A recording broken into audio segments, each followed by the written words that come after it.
Hello, જય Shri Krishna friends.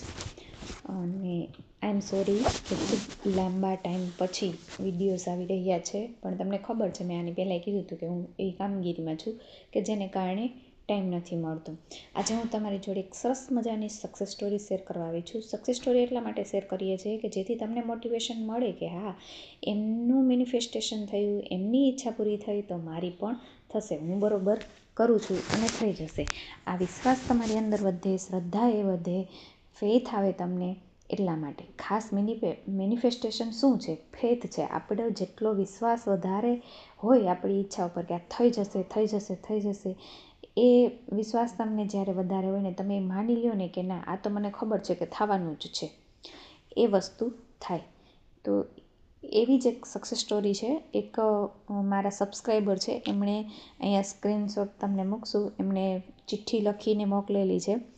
આ success story છે 1/1/2026ના રોજ એણે લખેલું છે કે મેં તે દિવસે મારી ઈચ્છા એક ચિઠ્ઠીમાં લખી કે મારા ભાઈની સગાઈ થઈ ગઈ છે. પછી મેં અફર્મેશન લખ્યા 11 વખત કે મારા ભાઈની સગાઈ થઈ ગઈ છે, તેના માટે thank you, thank you, thank you ભગવાન. પછી મેં આ ચિઠ્ઠી લખીને મૂકી દીધી અને તારીખ 9/1/2026ના રોજ મારી આ ઈચ્છા પૂરી થઈ ગઈ. છોકરી પણ સારી મળી ગઈ. દરરોજ હું કૃતજ્ઞતા વ્યક્ત કરું છું. 9 દિવસમાં જ મારી આ ઈચ્છા પૂરી થઈ ગઈ. ચક્રા મેડિટેશન તો હું કરું જ છું, પણ દરરોજ નથી કરતી. ક્યારેક ક્યારેક કરવાથી પણ મને ઘણો ફાયદો થયો છે. મને નેગેટિવ વિચાર પહેલાં બહુ જ આવતા, હવે મેડિટેશન કરવાથી થોડા ઓછા વિચાર આવે છે. આ છે સક્સેસ સ્ટોરી.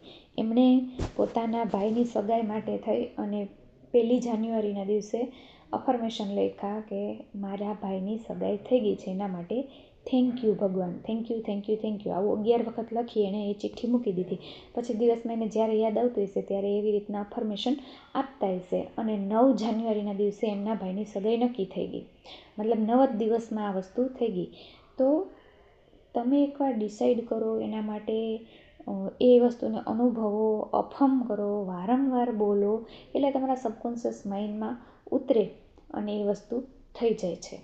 અને જો કોઈને એવી તકલીફ થતી હોય તો નથી જ થતું ગમે એટલી મહેનત કરવા છતાં પણ, તો એમણે પહેલાં સેલ્ફ કોન્સેપ્ટ ક્લિયર કરવો જોઈએ. કારણ કે આપણે જે છીએ ને એ આપણને મળશે. જો આપણે એને ડિઝર્વિંગ જ ન માનતા હોય આપણી જાતને કે આ વસ્તુ મને મળી શકે, હું એટલી હોશિયાર છું કે હું પૈસા કમાઈ શકું, એવું જ આપણી જાતને આપણે ન માનતા હોય તો એ વસ્તુ આપણને ન મળે. એટલે સૌથી પહેલું કામ આપણે આપણા ઉપર કરવાનું છે. આપણા માટે આપણે અફર્મેશન બનાવવા જોઈએ. મેડિટેશન કરો તો દરરોજ સવારે સાંજે તમે અફર્મેશન બોલો તમારા માટે કે આઈ એમ પરફેક્ટ, હું સક્સેસફુલ છું, હું ધારું તે કરી શકું છું. આ ટાઈપના અફર્મેશન, કોમન અફર્મેશન બનાવી અને દરરોજ 1 મહિનો પ્રેક્ટિસ કરો. સવારે 10 મિનિટ, સાંજે 10 મિનિટ, અથવા તો તમારા અવાજમાં રેકોર્ડ કરો અને એને લૂપમાં રાતે સૂવા ટાઈમે ચલાવો. હું મની મેગ્નેટ છું, મની મારી પાસે આસાનીથી આવે છે. આવા બધા જ તમે અફર્મેશન બનાવો અને એ અફર્મેશનને દરરોજ સવારે અને સાંજે 2 ટાઈમ બોલો. અને બોલવાનું કેવી રીતના? શાંતિથી બેસી અને પછી મેડિટેટિવ સ્ટેટમાં જોઈને બોલો તો એની અસર જલ્દી થાય છે. તો આ રીતે તમે તમારી જીવનમાં જે ધારો એ મેળવી શકો છો. અને યાદ રાખવાનું છે, ડોન્ટ બી જસ્ટ લિસનર, બી અ ડુઅરર. કરનારા બનો, ખાલી સાંભળનારા ના બનો. અને બીજું એક વસ્તુ યાદ રાખો કે તમે જ કરતા ધરતા છો તમારા જીવનમાં.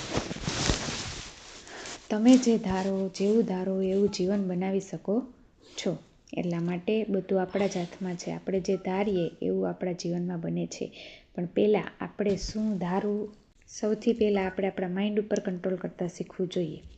જ્યાં સુધી તમે તમારા માઇન્ડ ઉપર કંટ્રોલ કરતાં નહીં શીખો અને વિવર કરશો, મતલબ થોડીક વાર આવું વિચારો અને થોડીક વાર બીજું કંઈક વિચારો, એની વિરોધમાં વિચારો, તો તમારી એ ઈચ્છા પૂરી થવી ખૂબ જ અઘરી લાગે છે. અને મને આશા છે કે તમને આ સક્સેસ સ્ટોરી ખૂબ જ પસંદ આવી હશે. જો તમને પસંદ આવી હોય તો આ વિડીયોને લાઈક કરો, શેર કરો અને સબસ્ક્રાઈબ કરો, કોમેન્ટ કરો. તમારા કોમેન્ટના જવાબ દેવા મને ખૂબ જ ગમે છે. Thank you.